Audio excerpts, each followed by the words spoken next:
Nobres alunos, de volta então para a segunda parte da aula do sábado, hoje, dia 16 de janeiro de 2021. Isso mesmo, estamos num ano novo, numa disciplina nova, gestão aplicada número 2. E é uma honra, um prazer e um privilégio, né? Tomamos a decisão muito acertada de iniciar esse curso ainda em 2020, para que a gente tivesse, de fato, a oportunidade de construir já um ritmo, não é?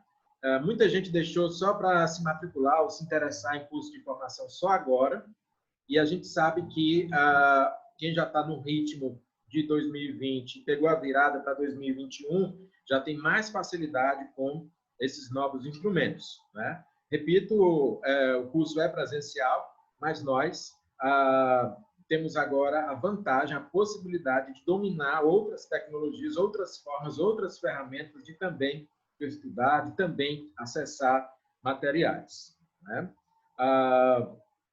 Nós queremos aqui lembrar também o professor Antônio Castro, nosso coordenador geral, a coordenadora local, Cristina, os líderes da turma ADM19, tá certo?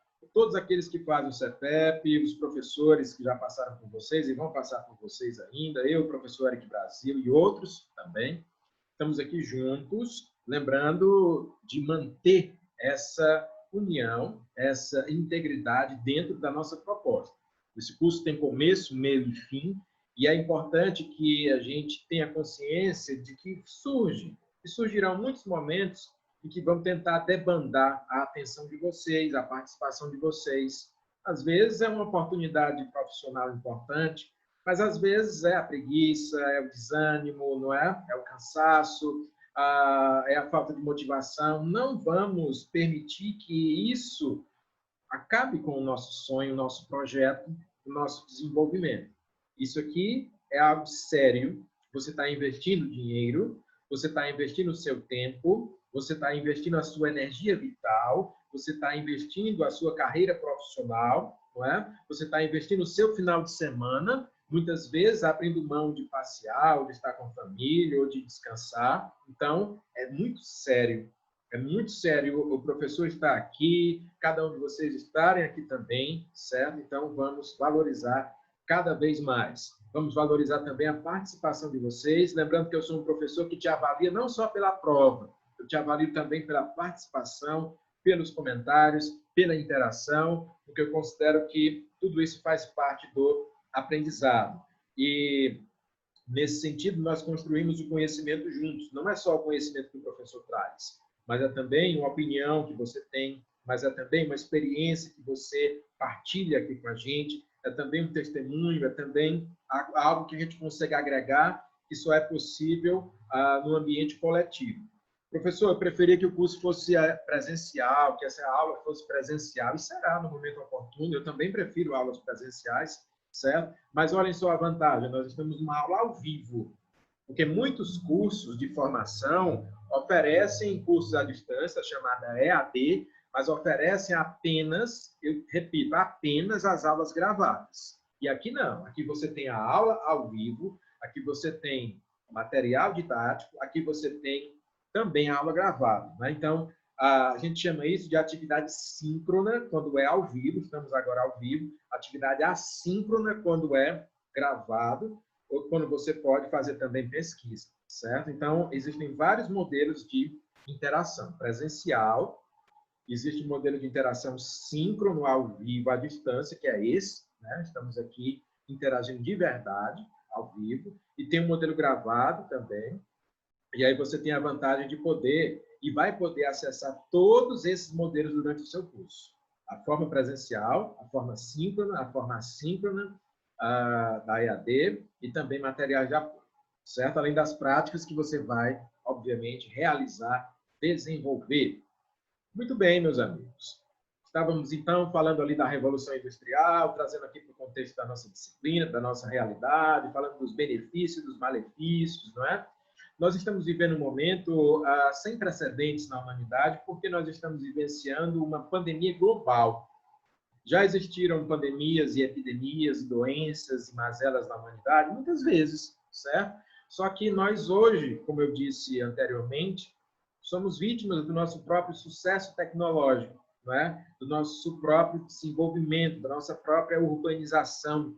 Por que as pessoas se contagiam tão rapidamente por um vírus? Porque as pessoas estão mais aglutinadas nas zonas urbanas, porque as pessoas estão vivendo em ambientes onde nem sempre existem cuidados sanitários básicos, onde nem sempre nós temos condições até de identificar se o ambiente está contaminado ou não, mas nós temos uma responsabilidade individual e coletiva, certo? Por exemplo, quando eu uso uma máscara, não estou usando aqui porque a gente não está em contato, mas se essa aula fosse presencial e eu já estou participando de algumas atividades presenciais, eu utilizo a máscara. Né? Por que eu utilizo a máscara? Porque eu tenho cuidado com a minha vida, comigo, responsabilidade comigo, mas principalmente com os meus alunos. Né? Então, assim, eu posso estar, eu não sei, eu posso estar nesse momento contaminado com o coronavírus sem saber. Por quê? Porque esse vírus tem essas características, né, de ficar incubado por 14 dias. Né? Então, eu tenho que ter essa responsabilidade. Eu tenho que ter a responsabilidade também de ter o isolamento social. Mesmo que a aula fosse presencial, as cadeiras de vocês estariam a uma distância de 1,5 metro e talvez de 2 metros.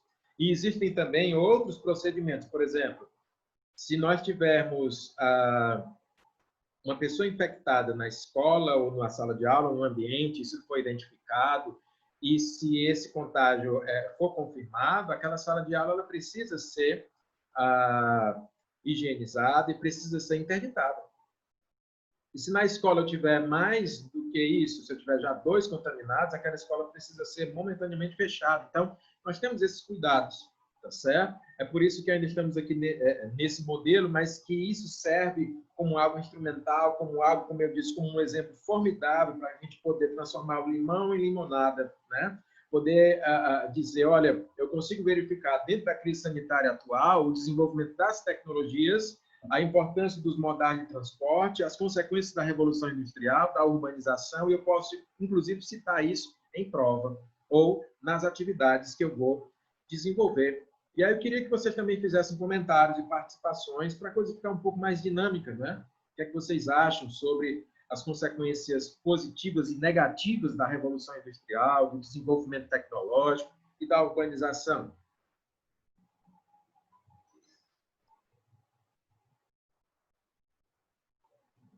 E aí?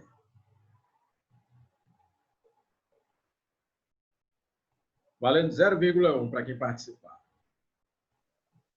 Professor, eu acho, professor, que no momento está muito parado, né, as coisas. Mas como um brasileiro nunca desiste, né? Existe esse ditado. A gente tá criando outro módulo para poder avançar, né? Nunca ficar parado. Tipo esse aqui que a gente já criou, né? Exatamente, Nonato. Obrigado. Sabe o que eu vou fazer para estimular? A gente tem que quebrar um pouco desse marasmo, não só na aula. O Nonato falou, as coisas estão um pouco paradas. O ser humano, ele tem uma característica interessante. Existe um conceito lá na física chamado de inércia. O que é inércia? É quando um corpo, um objeto, né, está parado, ele tende a permanecer parado até que alguma força o põe em movimento. Não é assim? Então, às vezes, a gente cai na inércia. Tem que ter muito cuidado com isso. Isso acontece com o professor, com o aluno, com o profissional, com a empresa, com a economia, certo? Então, por exemplo, às vezes, diante de uma enxurrada de notícias negativas, ou às vezes até de uma notícia não tão animadora, como, por exemplo, a saída da Ford do Brasil, que nós vamos discutir isso durante essa disciplina, certo? Isso pode desmotivar, isso pode desestimular, até parar a economia, ou até, de certa forma, paralisar o nosso movimento, a nossa perspectiva. Mas nós precisamos entender que a humanidade sempre passou por crises, por problemas, por desafios. E aqueles que se deixaram abater pela inércia, o que foi que aconteceu com eles? Eles pereceram, eles faliram, ou eles saíram de circulação, ou tiveram muita dificuldade em retornar. É por isso que esse curso de formação tem que ser entendido também como uma oportunidade de continuarmos em movimento, não apenas um movimento físico, mas um movimento mental. Nós temos que quebrar um pouco dessa inércia mental. Se eu não posso fazer muitas atividades, se eu não posso sair muito, se eu não tenho feito isso, mas eu posso estudar mais, mas eu posso pesquisar mais, mas eu posso desenvolver mais, mas eu posso transformar isso de maneira diferente. Sei que muitos estão cansados, às vezes, desse discurso, não é? Mas nós precisamos agir. Essa ação não é só o movimento físico do corpo, não é? É a ação também de tudo aquilo que a gente vai preparar, porque a crise passa. Tivemos grandes crises econômicas, por exemplo, grandes crises sanitárias. Já citei aqui crises sanitárias, né? Vou citar crises econômicas. A crise de 1929, por exemplo. A crise de 2008, por exemplo. Não é? E nós agora estamos no olho do furacão de uma crise econômica, sanitária, política, social. Mas já disse aqui na disciplina passada e vou repetir, é no momento de dificuldade que nós crescemos, que nós avançamos. Vocês lembram dos exemplos que eu trouxe aqui sobre países como Israel, Alemanha, Japão, Coreia do Sul, Estados Unidos? Foi justamente nos momentos mais difíceis que esses países cresceram. Então, meus amigos, vou fazer aqui uma provocação para vocês. Vamos enxergar, procurar enxergar e encontrar o lado positivo desse momento. Veja o que aconteceu com Israel. Meus amigos, parece coisa de livro, parece coisa de ficção. Professor, eles usam o lado ruim para poder fazer o melhor, né, professor? Nonato falando aí. Repita, Nonato, por favor. Eles usam o que acontece de ruim para eles para acontecer o melhor, para eles poderem fazer o melhor, evoluir, né? Exatamente, exatamente. Olha aí o Nonato falando. Meus amigos, a história de Israel é tão simbólica e, ao mesmo tempo, é tão estimulante. A gente consegue estudar uma sociedade milenar como Israel, porque a história daquele povo aparece na Bíblia, e a Bíblia, não estou aqui falando de religião, mas é um livro, é um compêndio de livros, não é? Que retrata a história daquele povo e daquela nação. E se você observar a história de Israel, você vai observar muitos altos e baixos. Você vai observar que eles não eram nada, eram só pequenos pastores e lavradores, pobres, e que conseguiram desenvolver numa terra seca e árida uma grande nação. Com os grandes reis como Saul, Davi, Salomão, Israel era um império, era uma das nações mais ricas e poderosas da época. Mas aí Israel entrou em crise por causa da corrupção. Sim, existia corrupção, e muita. Por causa dos malfeitos. Não estou aqui entrando na seara religiosa, não. Você pode acreditar em Deus, você pode não acreditar, você pode ter religião ou não, mas Israel foi consequência da sua própria ação, da sua própria negligência. Em muitos momentos eles estiveram em alta porque eles foram pessoas prudentes, porque eles foram pessoas trabalhadoras, porque eles foram pessoas de fé, pessoas positivas. Em outros momentos eles caíram. E caíram feio. Foram destronados, foram destruídos, foram derrotados e também foram vitoriosos. Analise isso e traga isso para a sua vida, traga isso para a sua empresa, traga isso para a sua família, traga isso para a realidade do seu país, do nosso. Meus amigos, poucos anos após a crucificação de Jesus, aí por volta do ano 66, entre 60 e 66, 70 depois de Cristo, Israel foi destruída e o território tomado, aniquilado pelos romanos. A população israelense foi morta ou escravizada ou fugitiva. Somente em 1946, 1947, do século XX, do século passado, é que Israel voltou a ser um país, uma nação constituída. Antes disso, eles não tinham território. E antes disso, 6 milhões de judeus pelo mundo foram mortos pelo nazismo. Hoje, Israel é o quê? Uma nação tecnológica, de uma grande agricultura, de uma grande medicina, de uma grande ciência da informação, de um grande poderio militar. Por quê? Por causa da dificuldade, por causa do problema. Eles tiveram um problema muito mais sério do que esse vírus que a gente está tendo aqui. Meus amigos, Israel é cercado por 22 países inimigos, só 22. E é por isso que eles têm um dos mais formidáveis sistemas de defesa do mundo. Lá nas ruas de Israel, você não precisa se preocupar, como a gente se preocupa aqui no Brasil, em ser assaltado, não. Não tem assalto, não, muito difícil. Mas você pode morrer de outras coisas, de um ataque à bomba, de um míssil. Por isso que eles também têm bunkers, eles têm lugares que são protegidos, não é? E um sistema de defesa muito sofisticado. Meus amigos, lá na terra seca, uma terra árida, onde praticamente não chove, eles têm comida à vontade. Como é que pode? Eles dessalinizam a água do mar, eles irrigam o deserto, eles criam campos férteis, e eles produzem frutas, verduras e hortaliças o ano todo. E ainda exportam o excedente, alimentam seus filhos. E a doença chega lá, a medicina deles é boa. Eles foram dos primeiros a iniciar agora a vacinação contra o coronavírus, contra a Covid-19. A medicina deles é boa, a logística deles é boa. Entende isso?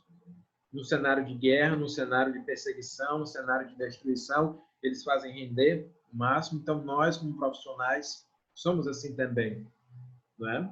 Então, nós temos que vencer algumas barreiras psicológicas. O problema não é o que acontece na sua vida, é como você reage ao que acontece. Então, nós brasileiros ainda temos um pouco disso na nossa psicologia, no nosso comportamento, tanto individual quanto coletivo. Quando as coisas vão bem, a gente vai cada vez melhor. Quando as coisas vão mal, a gente quer cair. Não. Quando as coisas vão mal, é que a gente tem que se levantar mesmo. Não é assim? Bom, vamos seguir em frente. O Nonato vai ser agraciado com um ponto. Eu disse um ponto cheio por causa da sua participação. Vamos prosseguir.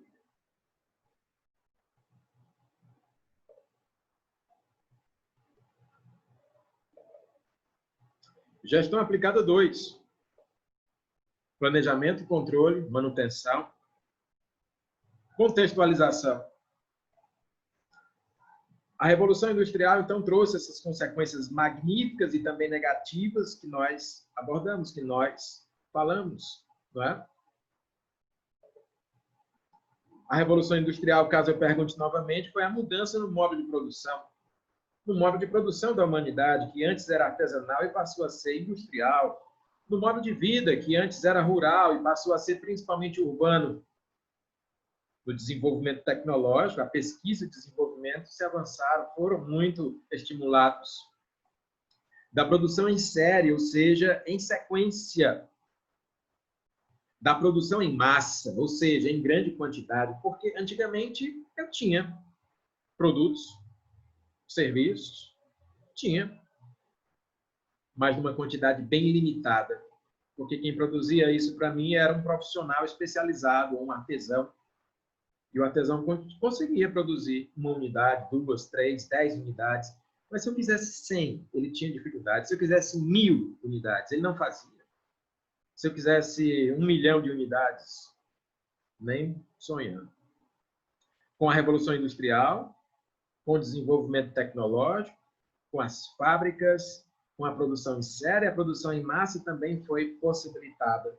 E daí nós encontramos um fenômeno que eu já expliquei para vocês na disciplina anterior, mas que eu posso cobrar nessa disciplina, que é o conceito de economia de escala. O que é economia de escala, meus amigos? Quem lembra? Quem lembrar pode responder agora, valendo 0,1. Economia de escala, o que é? O que é, Valdiano? Não lembra? Professor, é a Andréia. Andréia, seja muito bem-vinda. O que é, Andréia, economia de escala? Professor, eu acredito que é aquela que organiza o processo produtivo, de maneira que o alcance tenha a utilização dos fatores produtivos e envolvido no decorrer do processo.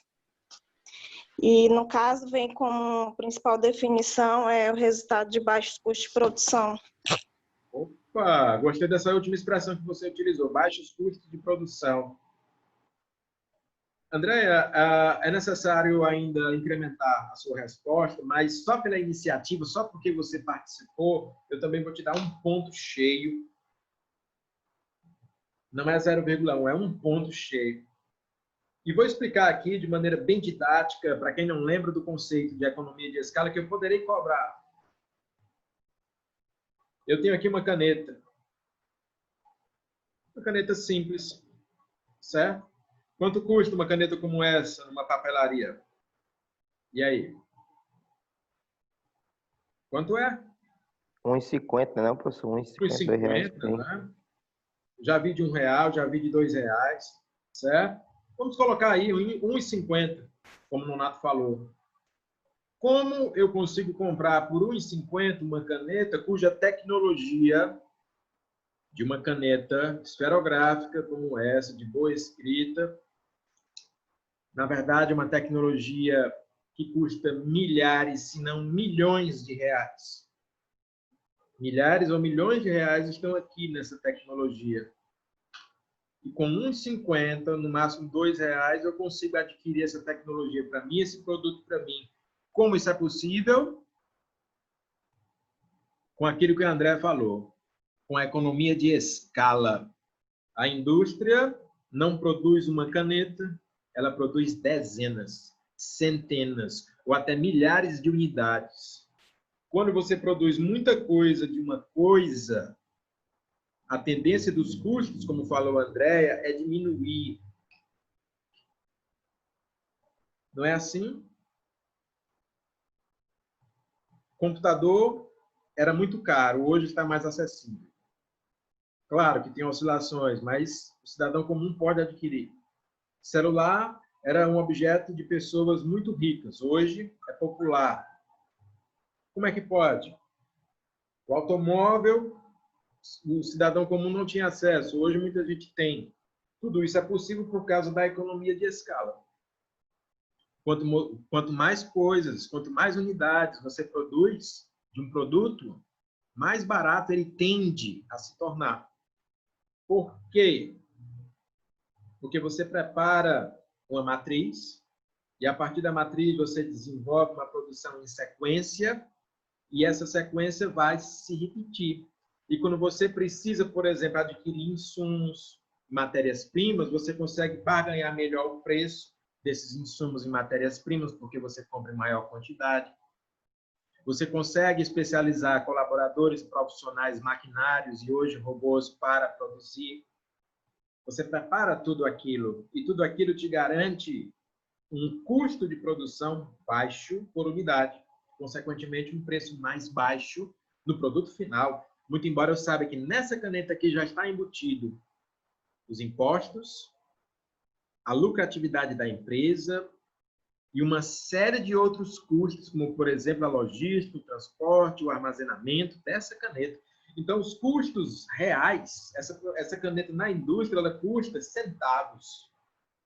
Eu vou aqui chutar um número, 5 centavos. 5 centavos. Ela chega a R$2, a 1,50 para você, mas ela tem um custo de produção baixo. E chega para você num preço relativamente baixo também. Se eu não tivesse a economia de escala, essa caneta poderia custar R$1.000, R$10.000. Assim como o teu celular, por mais simples que seja. Assim como os produtos que nós consumimos. Então, isso seria inviável. Então, há um lado positivo na questão da economia de escala. É isso? Então, nós temos aí o advento do desenvolvimento tecnológico e também da melhoria de tudo aquilo que nós consideramos também como eficiência, certo? A busca da eficiência é também uma das consequências positivas da Revolução Industrial. Falamos de eficiência na disciplina anterior, falamos de eficácia, não foi? A eficiência são os processos corretos. Quando você, por exemplo, tem poucas perdas no sistema, consegue produzir mais produtos com menos insumos, com menos matéria-prima, você tem eficiência. Quando, por exemplo, na distribuição energética, você eletrotécnico sabe muito bem disso, tem poucas perdas, você tem eficiência. Você tem até uma disciplina aí chamada eficiência energética, não é? E você sabe também quando você tem perdas, o sistema ele não é interessante. Isso acontece também no sistema de distribuição de água. Veja, por exemplo, a CAGES, veja, por exemplo, uma concessionária de água como o SAAI, distribui água no município, às vezes tem vazamentos, tem perdas consideráveis, não é um sistema eficiente. Quando você consegue conter, mitigar ou até acabar com os vazamentos, com a perda do sistema, você tem um sistema mais eficiente. A Revolução Industrial ela se preocupa ou se preocupou com isso também aqui para a nossa realidade. Ok?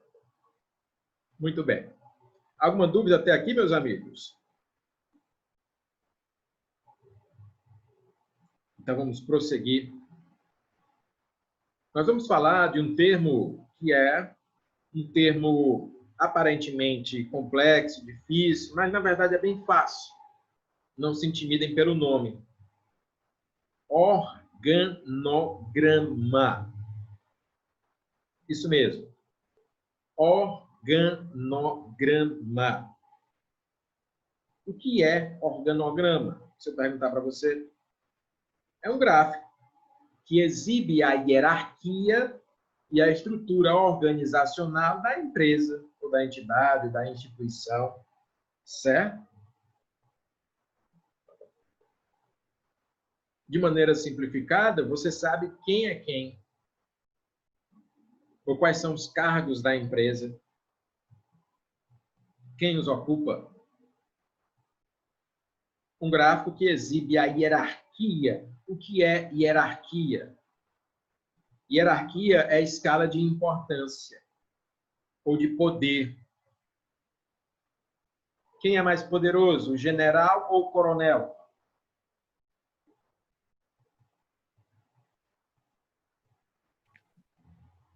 Ninguém sabe? Quem manda mais, o general ou o coronel? General. O general, porque ele tem maior hierarquia. Quem manda mais, o coronel ou o major? Coronel. Coronel, porque é de maior hierarquia. Quem manda mais, o major ou o capitão?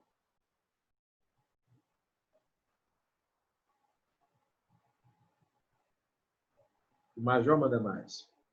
Quem manda mais, o capitão ou o tenente? O capitão. Quem manda mais, o tenente ou o sargento? O tenente. Então, isso é hierarquia. Quem manda mais, o padre ou o bispo? Bispo. Bispo. Quem manda mais, o bispo ou o papa? É o papinha. Hierarquia. Escala de importância. Não é? Nós temos isso nas nossas vidas, nas nossas empresas. Então, quando você consegue desenhar isso num gráfico, esses quadradinhos, mas também podem ter outros formatos, você tem um organograma, conforme eu mostrei aqui, né, na visualização. Aqui nós temos um exemplo de organograma, mesmo que não dê para você ler as letras, que estão pequenas, mas aqui no topo você tem a figura do diretor-presidente. Significa dizer que é a pessoa mais poderosa na empresa. É a pessoa que tem mais poder, que tem maior hierarquia, não é? Aí, logo abaixo, você vê aqui esses dois quadradinhos, que é o jurídico e a auditoria interna. Esses quadradinhos aqui, que estão pontilhados, ou assim ao lado, eles não têm poder de hierarquia, eles apenas assessoram. Eles são assessorias do diretor-presidente. Logo abaixo, nós temos o diretor de marketing, o diretor financeiro, o diretor de operações e os recursos humanos. Cada diretoria dessas, em quadradinhos azuis, tem outros departamentos, esses quadradinhos brancos, que são submetidos a eles. Isso significa dizer que aqui nós temos um organograma. Para que serve, professor? Serve assim. Eu posso fazer uma pergunta assim: a quem está subordinado o departamento comercial da empresa? Aí você vai olhar aqui no organograma, o comercial está subordinado ao diretor de marketing, à diretoria de marketing. Então, você sabe que quem trabalha no comercial está subordinado ao diretor de marketing. Não é? Aí você pergunta assim, a manutenção, o departamento de manutenção está subordinado a quem? Você vai aqui no gráfico e olha, a manutenção está subordinada ao diretor de operações. Quem é que manda, então, na manutenção ou no setor de manutenção? É o departamento de operações. E quem é o chefe maior? O diretor de operações. Certo? Se você quiser saber quem é responsável, por exemplo, pelo treinamento e desenvolvimento dos colaboradores na empresa, você vai aqui no organograma, ó, tem aqui, ó, treinamento e desenvolvimento. Está subordinado a quem? Ao RH. Então, o diretor de RH, o diretor de recursos humanos é que manda na parte de treinamento e desenvolvimento, que é responsável pelo treinamento e desenvolvimento. E por aí vai, certo? Nós temos aqui vários exemplos. Esse aqui é um deles, do que poderia ser, de como poderia ser o organograma. Dependendo do tamanho, do porte ou do tipo da empresa, o organograma pode ser maior, pode ser menor, pode ter vários formatos, mas ele sempre simplifica e facilita a visualização dos cargos, de quem é quem, de quem manda em quem, de quem está subordinado a quem, ou de quem é responsável por alguma área específica da empresa, certo? Então, eu quero ser contratado pela empresa, é mais fácil eu desenvolver isso no departamento de recursos humanos. Mas eu quero desenvolver, por exemplo, a parte da logística, ou entender a parte da logística, ela está direcionada para o diretor de operações, para o departamento de operações. Tá certo? E quem é que tem o comando geral da empresa? O diretor-presidente. Nesse exemplo, nós temos um organograma de uma empresa que nos parece aqui uma empresa industrial, muito provavelmente uma indústria. Mas poderia ser um comércio, uma prestadora de serviço, poderia ser algum outro tipo de empresa, ou até um governo, ou até um órgão que não tivesse finalidade lucrativa. Certo? Então, o que é organograma? Organograma é um gráfico que exibe a hierarquia e a estrutura organizacional da empresa. Dúvidas até aqui, meus amigos? Perguntas? Comentários? Participações? Professor, Oi, Andréa. no caso, existe diversos tipos de organograma, né? Tem o clássico, o horizontal e o vertical, é isso? Tem vários Ou no tipos, caso da empresa... clássico, horizontal, vertical, circular, departamental. Tudo vai depender do tipo da empresa. Normalmente, uma empresa de grande porte industrial tem esse formato que eu mostrei para você aí na tela. Mas se a empresa for bem pequena, por exemplo, uma empresa comercial que tem apenas 5 colaboradores e um chefe, pode ser um organograma no formato circular ou triangular.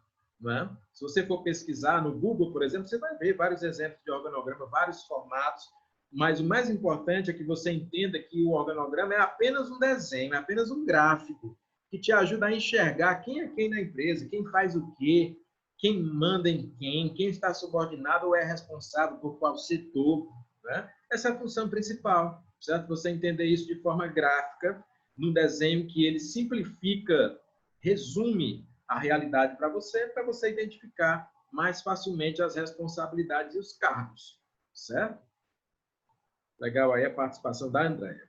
Eu vou encerrar essa transmissão e daqui a 2 minutos nós vamos reiniciar. Até daqui a pouco.